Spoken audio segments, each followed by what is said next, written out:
నమస్తే. రీసెంట్‌గా తెలంగాణ రాష్ట్ర ముఖ్యమంత్రి తెలంగాణ ఆర్థిక పరిస్థితి అస్సలు బాలేదని చెప్పేసి కొన్ని చేసిన వ్యాఖ్యల పట్ల ఇటు బీఆర్ఎస్ కావచ్చు, బీజేపీ పార్టీకి సంబంధించిన నాయకులు కావచ్చు, ఇటు ఈటెల రాజేందర్ అండ్ అలాగే ఇటు బీఆర్ఎస్ పార్టీకి సంబంధించిన కేటీఆర్ కూడా చాలా వరకు వ్యాఖ్యలు చేసిన పరిస్థితి. సో మాట్లాడదాం ఈ వ్యాఖ్యల్ని కాంగ్రెస్ పార్టీ ఎట్లా చూస్తుంది అని చెప్పి మనతో పాటు మాట్లాడడానికి కాంగ్రెస్ పార్టీ సీనియర్ నాయకులు గజ్జల కాంతం గారు ఉన్నారు. అన్న నమస్తే అన్న. చెప్పండి, కేటీఆర్ గారు చూసి ఓటుకు నోటు కేసులో దొరికిన దొంగ అని చెప్పి ఈ విధంగా కొన్ని వ్యాఖ్యలు చేశారు. అంటే రేవంత్ రెడ్డి చేసిన వ్యాఖ్యల పైన ఈ వ్యాఖ్యలను ఎట్లా చూస్తారు? ఇప్పుడు ఎవడు దొంగనో ఎవడు మంచో తెలుస్తుంది. ఇప్పుడు రాష్ట్రం ఉన్నటువంటి రాష్ట్ర పరిస్థితుల గురించి చెప్పాడు, రాష్ట్ర బడ్జెట్ గురించి మాట్లాడాడు, రాష్ట్రం ఉన్న స్థితిగతుల గురించి చెప్పాడు.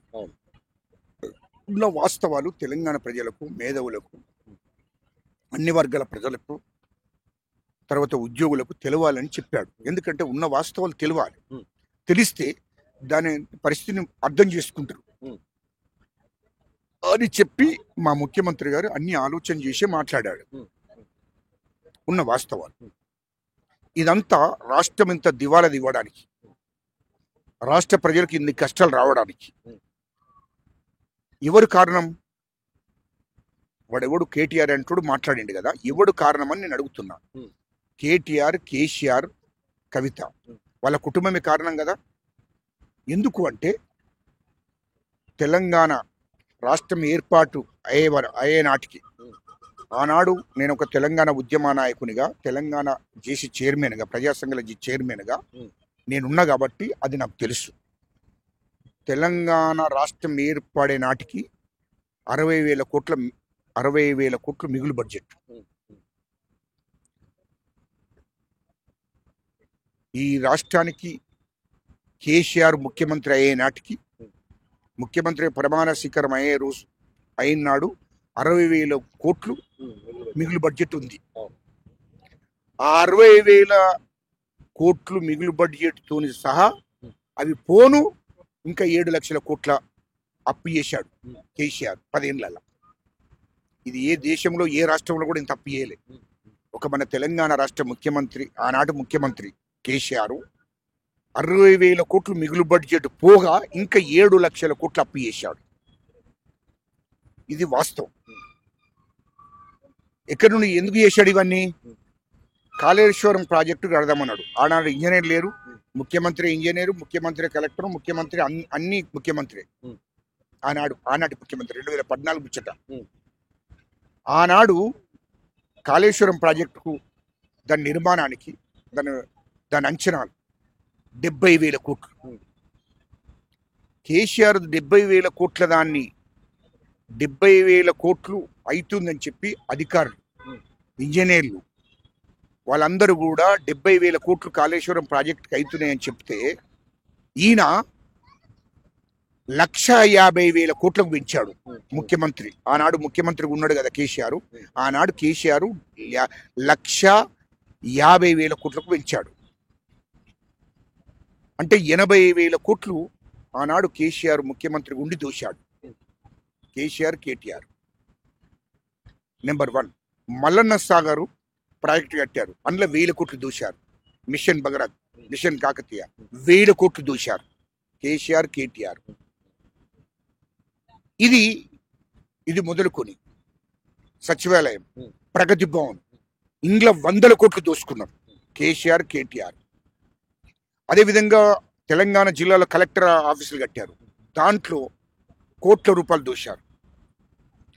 ఇయ్యల్లో ప్రభుత్వం అన్ని శాఖలలో కూడా, అన్ని డిపార్ట్మెంట్లలో కూడా, అన్ని శాఖలలో కూడా, అన్నిట్లో కూడా మొత్తం దోపిడీ చేశారు కేసీఆర్, కేటీఆర్.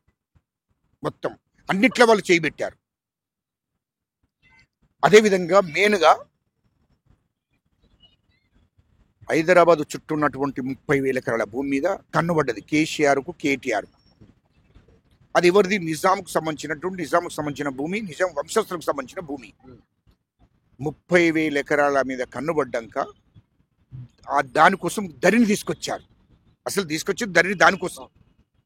అదేవిధంగా భూస్వాములు, దొరలు, గ్రామాలలో, మండలాలలో భూస్వాములు, దొరలున్నారు. ఆనాడు సీలింగ్ మిగులు భూములు, ఆ భూములు, దొరల భూములు ఎప్పుడైతే మిగులు భూములను తీసుకున్నారో ఆ భూములను మళ్ళీ తిరిగి వీళ్ళకి అప్పచెప్పాలనే దానికోసం ధరణి తీసుకొచ్చాడు. అంటే ఇన్ని చేసిన దానికి కాంగ్రెస్ పార్టీ గతంలో చెప్పింది తీసుకుంటామని విచారణ జరుగుతుంది. అయితే ఈ భూముల కోసం తీసుకొచ్చి ఆడ భూస్వాముల భూములను రికార్డుకి ఎక్కించాడు, ధరని తీసుకొచ్చి ప్రభుత్వం రికార్డుకి ఎక్కించాడు. రెండవది ఇక్కడ 30,000 ఎకరాల భూమి, హైదరాబాద్ చుట్టూన్న భూములను కూడా నిజాం వంశస్థులకు సంబంధించిన 30,000 ఎకరాల భూమిని కూడా ఆ ధరలు ఎక్కించి రికార్డుకి ఎక్కించాడు. ఇది బీనామీ పేర్ల మీద కేసీఆర్, కేటీఆర్, కవిత వాళ్ళ కుటుంబ సభ్యుల బీనామీల పేరు మీద ఎక్కించాడు.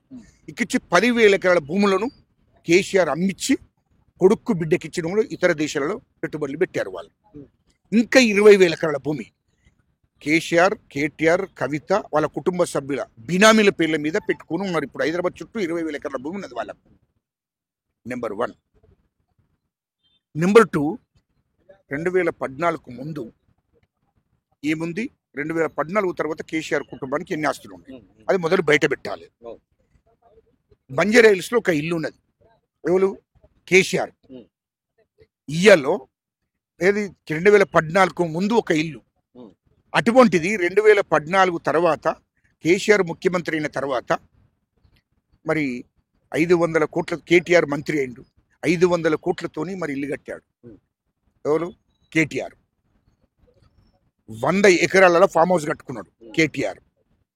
ఇదే కేసీఆర్ 60 ఎకరాల భూమి ఉండే అండ ఫామ్ హౌస్ కట్టుకున్నాడు చిన్నగా. ఇవాళ 600 ఎకరాలు అయిందాడు. 600 ఎకరాలు ఎక్కడి నుండి వచ్చింది, అంత పెద్ద ఫామ్ హౌస్ ఎట్లా కట్టాడు? నెంబర్ 1 అది బయట పెట్టాలి కదా. రెండవది కేటీఆర్ ఇక్కడ 500 కోట్లతో ఇల్లు కట్టాడు, 100 కోట్లలో ఫామ్ హౌస్, 100 ఎకరాలలో ఫామ్ హౌస్ కట్టుకున్నాడు. అది ఎక్కడి నుండి వచ్చింది? కవిత 180 కోట్లతో ఇల్లు కట్టింది, 20 కోట్లతోని బయట కంట్రీస్ నుంచి ఫర్నిచర్ తెప్పించుకున్నది. ఆమె తాగే గ్లాస్ కూడా బయట దేశాంది. ఈ డబ్బులన్నీ ఎక్కడి నుండి వచ్చినాయి? ఇంత ఇల్లు ఎట్లా కట్టారు? రెండవది కవితకు కూడా 100 ఎకరాల ఫామ్ హౌస్ ఉన్నది, ఏది ఎక్కడి నుండి వచ్చింది? నెంబర్ 2. ఇంకోటి దుబాయ్లో 180 కోట్లకు ఒక ప్లాట్ ఉన్నది కవితక్క. మరి 3 ప్లాట్లు ఉన్నది 500 కోట్లతో. అవి ఎక్కడి నుండి వచ్చినాయో తెలంగాణ ప్రజలకు చెప్పాలి. రెండోది ఇంకా 25,000 కోట్లు ఇక్కడ ఆంధ్రలో ఒక బడాబాబు, దుబాయ్లో ఒక రాజు, వాళ్ళతో పెట్టుబడులు 25,000 కోట్లు తీసుకుపోయి పెట్టింది. అవి ఎక్కడి నుండి వచ్చినాయి ప్రజలకు చెప్పాలి. కేటీఆర్ లండన్లో ఇల్లు కొన్నాడు, అమెరికాలో ఇల్లు కొన్నాడు. అయితే దుబాయ్లో మా చెల్లెనే పెట్టింది కదా, నేను ఎందుకు పెట్టొద్దని 30 నుంచి 40,000 కోట్లు తీసుకుపోయి అక్కడ రాజు, ఒక పెద్ద రాజు వాళ్ళతో కలిసి ఒక కంపెనీలో పెట్టాడు పెట్టుబడి దుబాయ్లో. అదేవిధంగా అమెరికాలో కూడా 40,000 కోట్లతో ఒక కంపెనీలో పెద్ద బడాబాబు ఒక పెద్ద కంపెనీలలో పార్ట్నర్ ఉన్నాడు, 40,000 కోట్లు తీసుకుపోయి పెట్టాడు. ఈ డబ్బులన్నీ ఎక్కడి నుండి వచ్చినాయి?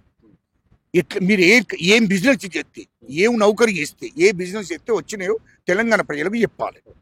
ఈటెల రాజేందర్ కూడా మాట్లాడుతూ ఇది ఎక్కడి నుండి వచ్చినాయో తెలంగాణ ప్రజలకు చెప్పండి. ఈ దోపిడీ అంతా మీరే చేసారు కదా, తెలంగాణ ప్రజల రక్తాన్ని వీడ్చుకున్నారు కదా, తెలంగాణ ప్రజల చెమటనే కదా ఇదంతా.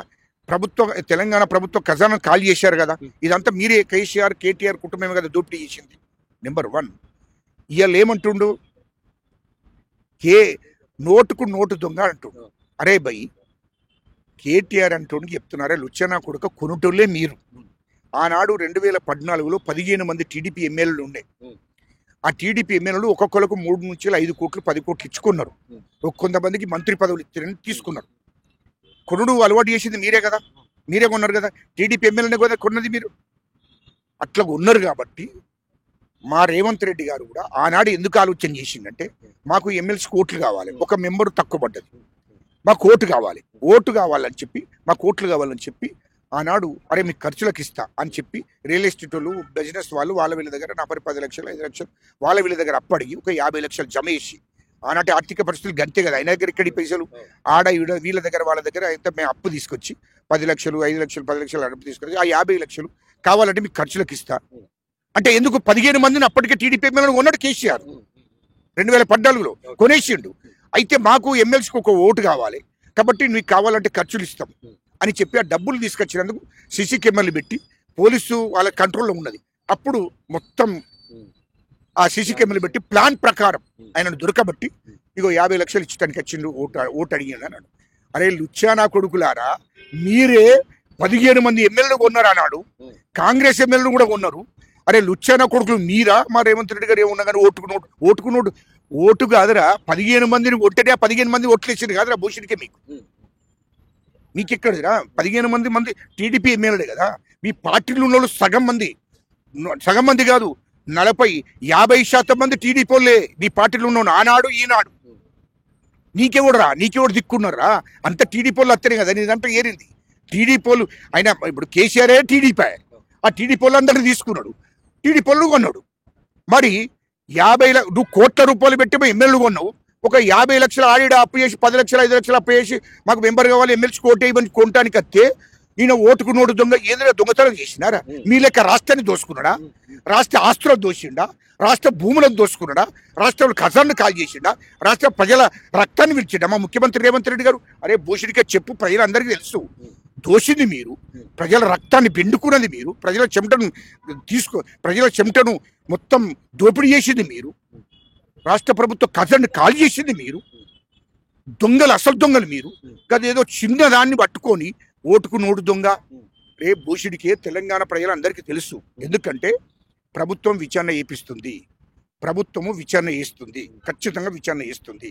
వీళ్ళు మొత్తం ఎంత దోపిడీ, కాళేశ్వరం ప్రాజెక్టుల మీద, తర్వాత విద్యుత్ దాని మీద, అన్నిటి మీద కూడా విచారణ చేస్తుంది. వీళ్ళు చెర్లపల్లి జైలుకు పోతారు, ఆ తర్వాత తిహార్ జైలుకు పంపుతారు వీళ్ళను. ఖచ్చితంగా ఈ రాష్ట్రం నుంచేలే ఎస్సీలు ఎస్టీలు బీసీలు అందరూ కూడా చెప్పులు తీసుకొని కొట్టి ఈ రాష్ట్రం నుంచి తరిమేసే రోజులు దగ్గర పడ్డాయి.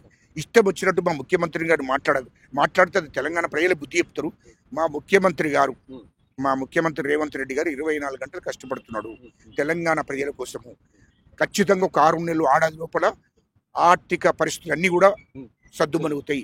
ఖచ్చితంగా రాష్ట్రం మళ్ళీ ఒక ఆర్థికంగా బలపడుతుంది. ఖచ్చితంగా అన్ని స్కీములు అమలవుతాయి. రాష్ట్ర ప్రజలకు ఇచ్చిన హామీలను నెరవేరుతాయి.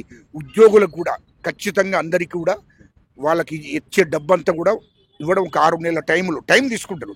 ఒక 6 నెలల్లో వాళ్ళ డబ్బులు ఎంత పోవాలో అంత వాళ్ళకి ఇచ్చేస్తాడు. రాష్ట్ర ప్రజలకు ఇచ్చిన హామీలు కూడా నెరవేరుతాయి. రాష్ట్రం ఆర్థికంగా బలపడుతుంది. ఎవరు దీనికి భయపడవలసిన అవసరం లేదు. ఖచ్చితంగా కేసీఆర్ కుటుంబాన్ని తెలంగాణ ప్రజలు నమ్మరు. వీళ్ళంతా దోపిడీ చేసిన కుటుంబం కాబట్టి ప్రజలకు అందరికీ తెలిసిందని చెప్పి తెలియజేస్తారు. సో ఫైనల్ గా చెప్పండి, ఇట్లా రేవంత్ రెడ్డి ఈ విధంగా చేసే వ్యాఖ్యల వల్ల సో కాంగ్రెస్ పార్టీకే డ్యామేజ్ అవుతుందని చెప్పి కూడా ఒక ప్రచారం జరుగుతుంది. సో దానిపైన ఏమంటారు? కాంగ్రెస్ పార్టీ ఏనాడు డ్యామేజ్ జరగదు. కాంగ్రెస్ పార్టీ దీనికి 130 ఏళ్ళ చరిత్ర ఉంది. అర్థమైందా? కాంగ్రెస్ పార్టీ ఏనాడు కూడా డ్యామేజ్ కాదు. కాకపోతే స్కీములన్నీ కొంచెం లేట్ అవుతుంది. కేటీఆర్ చేసిన దోపిడీ, వాళ్ళ కుటుంబం చేసిన దోపిడీ, దాంట్లోకి బయటపడాలంటే ఇంకో 6 నెలలు ఆడది పడుతుంది. ఆర్థికంగా బలపడుతుంది. ఖచ్చితంగా రాష్ట్రం బాగుపడుతుంది. రాష్ట్రానికి అనేక పెట్టుబడులు తీసుకొస్తున్నారు. రాష్ట్రము ఆర్థికంగా బలపడే ప్రయత్నం చేస్తున్నారు. 24 గంటలు మా ముఖ్యమంత్రి రేవంత్ రెడ్డి గారు, మా శ్రీధర్ బాబు గారు, రాష్ట్ర కేబినెట్ మంత్రివర్గం అందరూ కూడా కష్టపడుతున్నారు. ఖచ్చితంగా తెలంగాణ ప్రజలకు ఇచ్చిన ప్రతి హామీని నెరవేరుస్తారు. ఖచ్చితంగా ప్రజల కోరికను నెరవేరుస్తారు. ప్రజల కోసమే పనిచేస్తుంది కాంగ్రెస్ ప్రభుత్వం. Thank you. సో విన్నర్ ఏది గజాల కంటప్ గారు చెప్తున్న పరిస్థితి. సో తెలంగాణ ఆర్థిక పరిస్థితి కొంచెం టైం పడుతుంది. టైం పట్టిన తర్వాత కూడా కంపల్సరీ తెలంగాణ ప్రజలకు ఇచ్చిన హామీలను కూడా నెరవేరుస్తామని చెప్పి గజాల కంటప్ గారు చెప్తున్న పరిస్థితి. కెమెరా పర్సన్ సాయి దొరానా Pratap reporting for Vahini TV from Hyderabad.